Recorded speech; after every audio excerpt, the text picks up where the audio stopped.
Undangan yang berbahagia yang telah hadir, kita akan masuk kepada sesi utama yaitu Seminar Tridimensi Bela Negara dan Bedah Buku. Bapak Ibu yang kami hormati, kita langsung saja kepada sesi seminar dan bedah buku. Untuk tahap pertama, pada sesi pertama kami bacakan terlebih dahulu yang akan menjadi narasumber yang luar biasa, yaitu Profesor Insinyur Zulkarnain Lubis MS PhD. Beliau pada saat ini merupakan salah satu guru besar yang berada di salah satu universitas swasta yang ada di Kota Medan.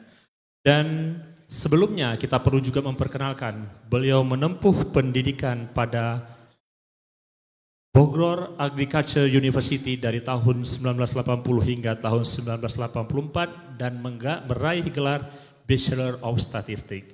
Kemudian selanjutnya beliau melanjutkan pada program Master of Science in Applied Statistics pada perguruan tinggi yang sama, yaitu pada Bogor Agriculture University pada tahun 1986 dan tahun 1989. Selanjutnya beliau melanjutkan pada program PhD pada Agriculture and Natural Resource Economics pada Colorado State University. Dan pendidikan terakhir beliau juga pada University Kebangsaan Malaysia tahun 1999 hingga 2027. Beliau adalah salah satu pemateri kita yang luar biasa sekali. Dengan hormat, Profesor Insinyur Zulkarnain Lubis MS PhD kami undang untuk hadir ke depan.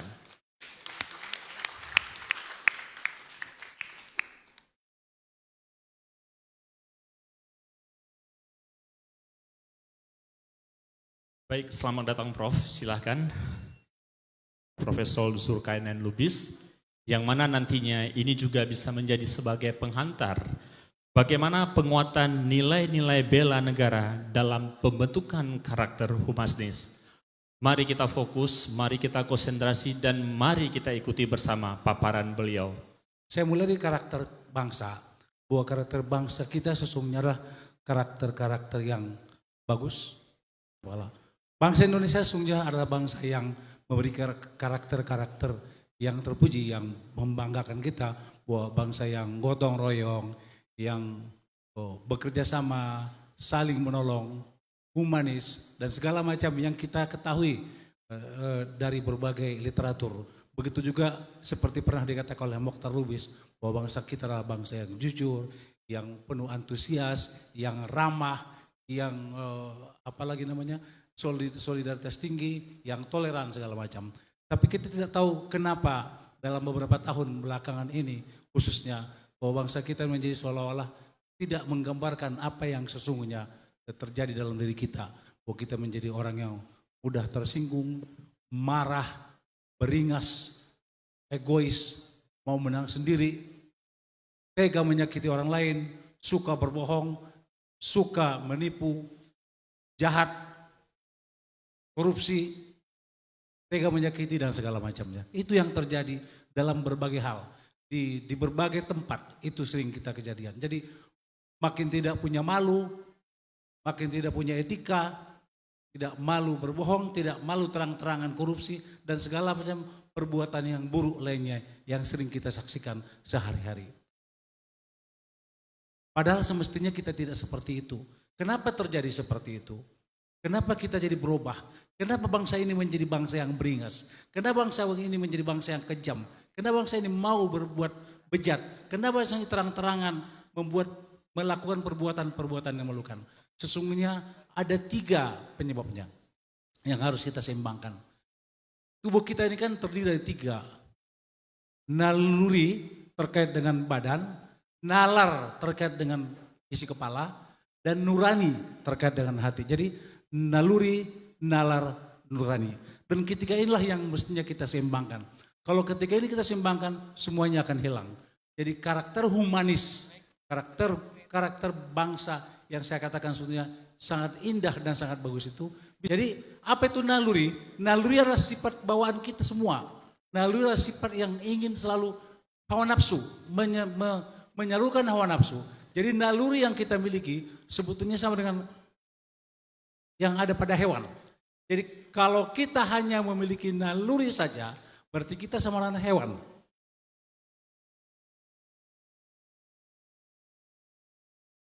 Jadi itulah yang membuat kita menjadi lebih ganas karena kita hanya naluri. Naluri membunuh, naluri makan, naluri seksual, segala macam naluri.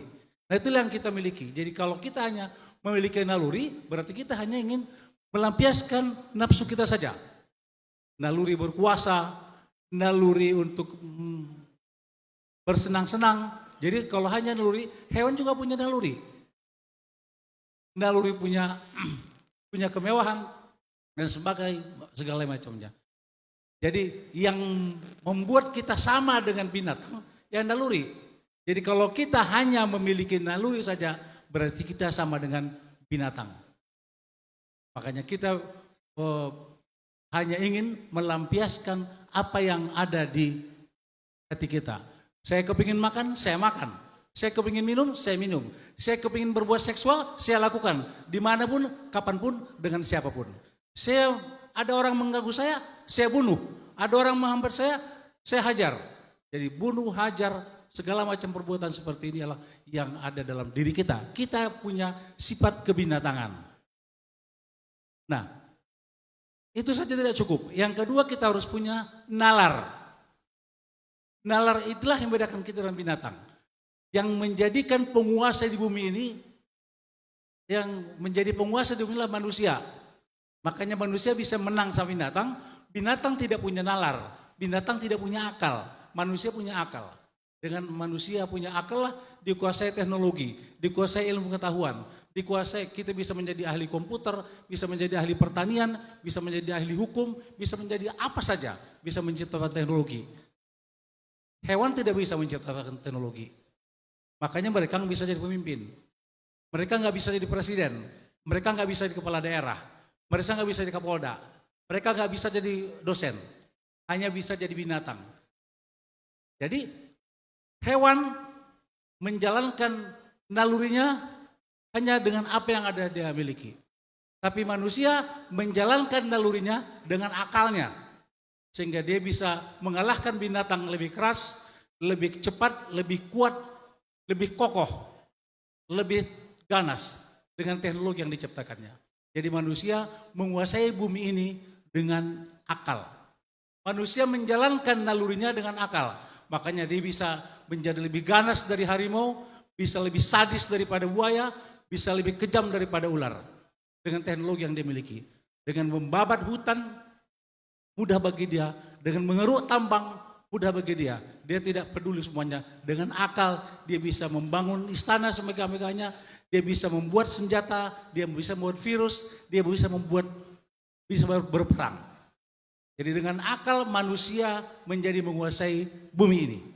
Dengan naluri dia punya nafsu, dengan akal dia manusia menguasai bumi ini. Cuman dua ini saja tidak cukup. Kalau hanya menggunakan naluri dan nalar, nggak bisa dibedakan mana manusia baik dan mana manusia tidak baik. Jadi dengan naluri dan nalar orang menjadi berkuasa. Perlu yang ketiga. Yang ketiga itulah dia nurani. Persisnya hati nurani. Hati nurani yang membedakan orang antara yang baik dengan yang buruk. Jadi kalau nalar hanya benar dan salah, nurani membuat kita bisa membedakan yang baik dan buruk. Dengan nurani ini dengan kata lain adalah kolbu, nyawa, spirit, nafas, hati. Nah, itulah buat kita tidak tega untuk membunuh. Yang membuat kita tidak tega untuk membunuh adalah nurani. Yang membuat kita tidak tega untuk menyakiti hati orang lain adalah nurani. Yang membuat kita tidak tega untuk berkorupsi adalah nurani. Yang membuat kita tidak tega untuk berbohong adalah nurani. Yang membuat kita tidak tega untuk menyakiti orang lain adalah nurani.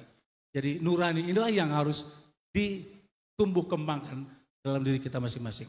Nurani adalah bisikan-bisikan yang muncul dari hati kita untuk membawa kepada kebenaran. Kolbu yang baik adalah nurani. Kolbu yang baik adalah spirit. Spirit inilah yang akan membawa kita kepada kebenaran. Nah kalau kita hidup dengan naluri, nalar, nurani, maka kita menjadi manusia yang sempurna. Itulah yang harus kita, kalau kita sudah begini, kita akan menjadi orang baik. Jadi jangan hanya menggunakan naluri saja, berarti kita sama dengan binatang. Dengan nalar saja kita akan sama dengan orang jahat, tapi dengan nurani, nalar, dan naluri, nurani, dan nalar kita akan menjadi manusia yang sempurna. Itulah modal kita sebagai pemimpin di muka bumi ini. Jadi karakter yang dikatakan tadi itu, yang saya katakan di awal, karakter yang sesungguhnya di bangsa Indonesia, yang pekerja keras dan segala macam itu, akan bisa kita jalankan apabila kita bisa menyeimbangkan antara naluri, nalar, dan nurani. Naluri adalah merupakan pelampiasan nafsu belaka, akal adalah rasional, nalar logika. Tapi kalau hanya menggunakan akal, kita bisa hanya mengakal-akali, kita hanya menggunakan akal bulus, kita hanya bisa mengkadali orang lain. Tapi dengan nurani, naluri, nalar, dan nurani akan buat kita menjadi seimbang. Jadi bagaimana kita mempromosikan karakter bangsa, bagaimana kita menjadikan bangsa Indonesia yang berkarakter. Satu padukanlah, seimbangkanlah antara naluri, nalar, nurani. Kita tidak mungkin tak punya naluri, kita tidak mungkin tak punya nafsu. Pasti. Karena kita bukan malaikat. Tapi kita juga tidak bisa jadi pemimpin. Kita akan kalah. Kita akan kalah dengan binatang. Kita akan kalah dengan alam. Kita akan kalah dengan banjir. Kita akan kalah dengan badai. Kita akan kalah dengan topan. Tapi dengan akal kita bisa atasi semua itu. Tapi akal saja akan membuat kita menjadi bejat, bobrok, beringas, jahat, dan segala macam sifat buruk lainnya. Karena tidak bisa dikendalikan. Maka yang ketiga adalah nurani. Jadi nurani itu adalah roh, kolbu, nafsu, spirit. Itulah dia roh yang ditiupkan oleh zat maha tak terbatas, zat maha tak terhingga ke dalam tubuh kita ketika kita berumur 120 hari dalam kandungan. Itulah dia roh, itulah dia kebaikan itu. Itulah dia yang akan nanti kembali kepada zat maha tak terbatas, maha tak terhingga. Yang dalam agama kita sebut namanya sebagai Tuhan. Dengan nama-nama sebagai Allah, Tian, Sang Hyang Widi, dan segala macam sebutan nama lainnya kepada zat maha tak terbatas, zat maha tak terhingga itu. Jadi zat maha tak terbatas, zat maha tak terhingga itulah dalam diri kita berupa roh, kolbu, naluri, roh, kolbu, dan hati. Ya baik, luar biasa sekali, kita beri aplaus yang meriah buat Profesor Zulkarnain Lubis.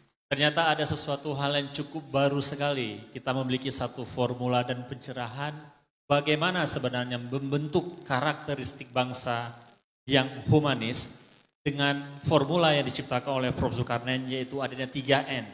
N yang pertama adalah nurani, N yang kedua adalah nalar, dan N yang ketiga adalah N yang pertama naluri, yang kedua nalar, dan yang ketiga nurani. Dan bagaimana kita menyeimbangkan ini semua sehingga nantinya akan ada satu pembeda antara manusia Indonesia seperti yang diamanahkan oleh undang-undang membentuk karakter manusia Indonesia yang seutuhnya. Namun ini ternyata kita sudah dapat satu formula yang luar biasa sekali.